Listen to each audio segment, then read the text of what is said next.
آداب، یہ آکاشوانی ہے۔ خبروں کے ساتھ میں ارجمند علی خان۔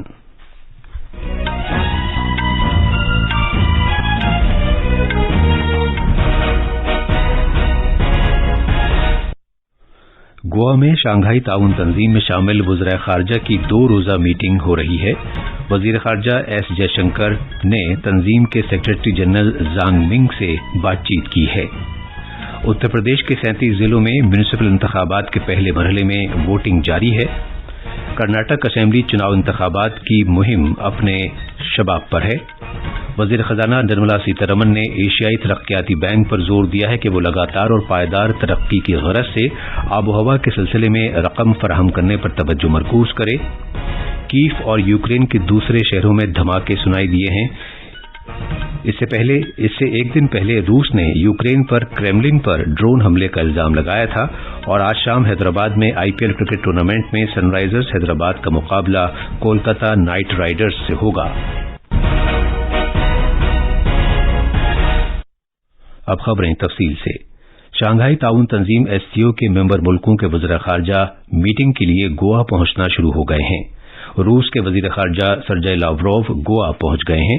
یہ میٹنگ گوا میں آج اور کل ہوگی۔ وزیر خارجہ ڈاکٹر ایس جے شنکر نے آج صبح SCO کے سیکرٹری جنرل زانگ منگ کے ساتھ میٹنگ کی۔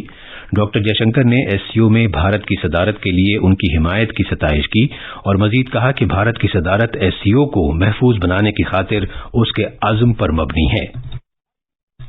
انہوں نے اسٹارٹ اپس، روایتی ادویات، نوجوانوں کو بااختیار بنانے، بودھ وراثت اور سائنس و ٹیکنالوجی سمیت اہم شعبوں پر توجہ مرکوز کی۔ چین اور پاکستان سمیت ممبر ملکوں کے وزراء خارجہ کے بھی اس میٹنگ میں موجود رہنے کا امکان ہے۔ ڈاکٹر جے شنکر روس اور چین کے اپنے ہم منصبوں کے ساتھ باہمی بات چیت کر سکتے ہیں۔ وزراء خارجہ کی یہ میٹنگ بھارت اور دیگر ممبر ملکوں کو کثیر رخی تعاون اور متنازع معاملات پر تبادلہ خیال کا ایک موقع فراہم کرے گی۔ اتر پردیش کے 37 اضلاع میں بلدیاتی انتخابات کی پولنگ کا پہلا مرحلہ پرامن طور پر جاری ہے اور کہیں سے کسی ناخوشگوار واقعے کی کوئی اطلاع نہیں ہے۔ مقامی اداروں کے انتخابات کا پہلا مرحلہ 10 میئر، دیگر کارپوریٹر اور بلدیاتی اداروں کے نمائندوں کو منتخب کرنے کے لیے ہو رہا ہے۔ پولنگ شروع ہونے کے کچھ دیر بعد اتر پردیش کے وزیر اعلیٰ یوگی آدتیہ ناتھ اپنا ووٹ ڈالنے کے لیے گورکھپور کے ایک بوتھ پر پہنچے۔ ایک ٹویٹ میں انہوں نے کہا کہ ووٹنگ ہمارے حق کے ساتھ ساتھ ہمارا اصل فرض بھی ہے۔ انہوں نے کہا کہ آپ کو اپنے بلدیاتی ادارے کو اور زیادہ بااختیار بنانے کے لیے ووٹ ضرور دینا چاہیے۔ دوسرے مرحلے کی پولنگ 11 مئی کو ہوگی اور ووٹوں کی گنتی 13 مئی کو کی جائے گی۔ وزیر دفاع راجناتھ سنگھ نے لکھنؤ میں، جبکہ اتر پردیش کے نائب وزیر اعلیٰ کیشو پرساد نے پریاگراج میں اپنے اپنے ووٹ دیے۔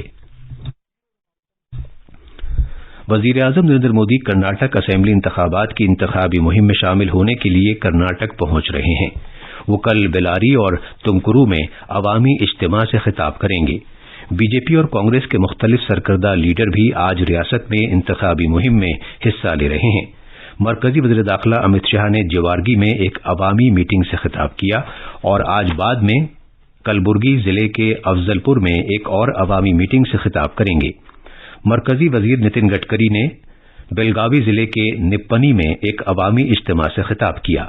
مہاراشٹر کے نائب وزیر اعلیٰ دیویندر فڈنویس نے بیلگاوی شمال، بیلگاوی جنوب اور بیلگاوی کے دیہی اسمبلی حلقوں میں عوامی میٹنگیں کی۔ کانگریس کے لیے راجستھان کے وزیر اعلیٰ اشوک گہلوت نے آج ہبلی میں چناؤ مہم میں شرکت کی۔ کانگریس کے ممبر پارلیمنٹ منیش تیواری اور BJP کے قومی ترجمان گورو بھاٹیا نے اہم معاملات پر بنگلورو میں میڈیا کے افراد سے خطاب کیا۔ کانگریس کے ریاستی قانون ساز پارٹی کے لیڈر سدرامیا آج ورونا حلقے میں انتخابی مہم کر رہے ہیں۔ JDS کے سربراہ HD دیوے گوڑا ہاسن ضلع میں اراسیکیری، بیلور اور سکلیش پورہ میں انتخابی مہم میں شامل ہو رہے ہیں۔ مرکزی وزیر داخلہ امت شاہ نے آج فون پر منی پور کے وزیر اعلیٰ جناب N برین سنگھ سے بات کی اور ریاست کی صورتحال کا جائزہ لیا۔ جناب شاہ نے ریاست میں امن بحال کرنے کی خاطر ہر ممکن مدد کا یقین دلایا۔ وزارت داخلہ کے مطابق مرکز وہاں کی صورتحال کی مسلسل نگرانی کر رہا ہے اور حالات کو قابو میں کرنے کے لیے بڑی تعداد میں نیم فوجی دستوں اور سیکورٹی فورسز کو تعینات کیا گیا ہے۔ کل منی پور کے کچھ حصوں میں چورچندر پور ضلع کے توربنگ علاقے میں کل قبائلی طلبہ یونین کے قبائلیوں کے یکجہتی مارچ کے دوران تشدد کی خبریں موصول ہوئی تھیں۔ یہ احتجاج میتھی برادری کو درجہ فہرست قبائل کا درجہ دیے جانے کی مانگ کرتے ہوئے کیا گیا تھا۔ مختلف اضلاع میں کرفیو نافذ کر دیا گیا ہے۔ ریاستی سرکار نے فوری طور پر 5 دن کے لیے موبائل ڈیٹا سروس پر پابندی عائد کر دی ہے۔ یہ خبریں آکاش وانی سے نشر کی جا رہی ہیں۔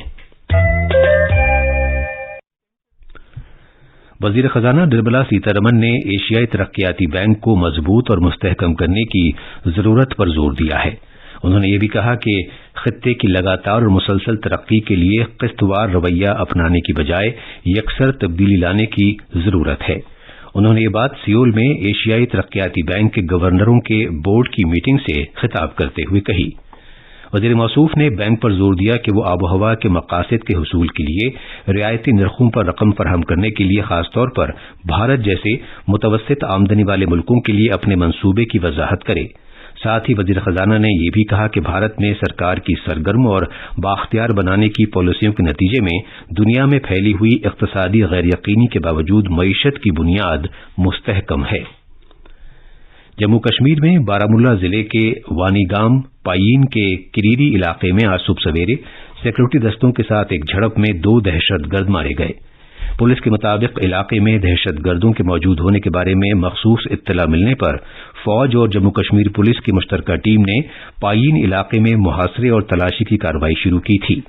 جب سیکورٹی فورسز کی یہ ٹیم مشتبہ مقام کے نزدیک پہنچی تو وہاں چھپے ہوئے دہشت گردوں نے ان پر گولیاں چلانا شروع کر دیں۔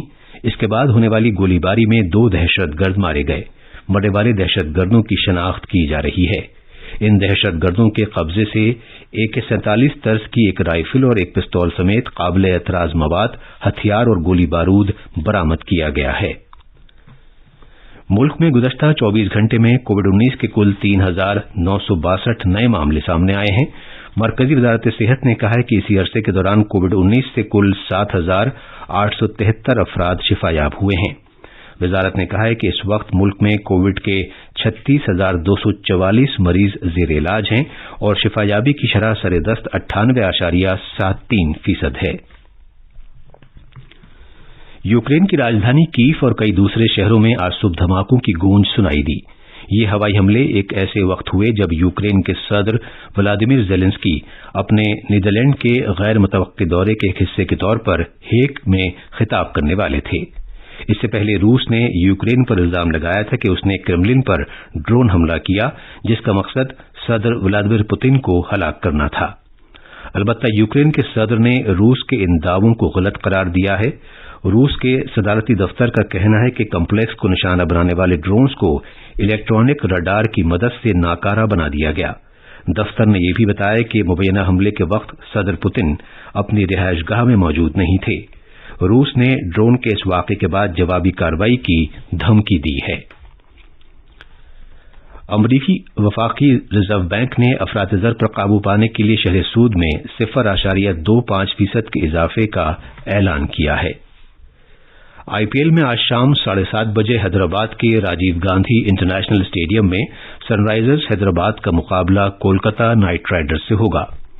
کل رات موہالی میں ممبئی انڈینز نے 215 رن کا جیت کا بڑا نشانہ حاصل کر کے پنجاب کنگز کے خلاف 6 وکٹ سے جیت حاصل کی۔ سوریہ کمار یادو اور ایشان کشن نے ممبئی کے لیے شاندار کارکردگی کا مظاہرہ کرتے ہوئے نصف سینچریاں بنائیں۔ اور آخر میں خاص خبریں ایک بار پھر۔ گوا میں شانگھائی تعاون تنظیم میں شامل وزراء خارجہ کی 2 روزہ میٹنگ ہو رہی ہے۔ وزیر خارجہ ایس جے شنکر نے تنظیم کے سیکرٹری جنرل زانگ بنگ سے بات چیت کی ہے۔ اتر پردیش کے 37 ضلعوں میں میونسپل انتخابات کے پہلے مرحلے میں ووٹنگ جاری ہے۔ کرناٹک اسمبلی چناؤ انتخابات کی مہم اپنے شباب پر ہے۔ وزیر خزانہ نرملا سیتارمن نے ایشیائی ترقیاتی بینک پر زور دیا ہے کہ وہ لگاتار اور پائیدار ترقی کی غرض سے آب و ہوا کے سلسلے میں رقم فراہم کرنے پر توجہ مرکوز کرے۔ اور آج شام حیدرآباد میں IPL کرکٹ ٹورنامنٹ میں سن رائزرز حیدرآباد کا مقابلہ کولکتہ نائٹ رائڈرز سے ہوگا۔ اس کے ساتھ ہی خبروں کا یہ بلٹن ختم ہوا۔